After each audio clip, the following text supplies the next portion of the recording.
If I can entice somebody to see something good and that can empower them to do something good, I did a great job.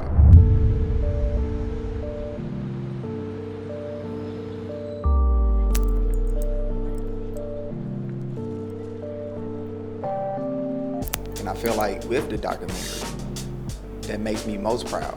And my ultimate goal here, not for people to see the organization and see us on this pedestal, it's not about us, it's about the impact.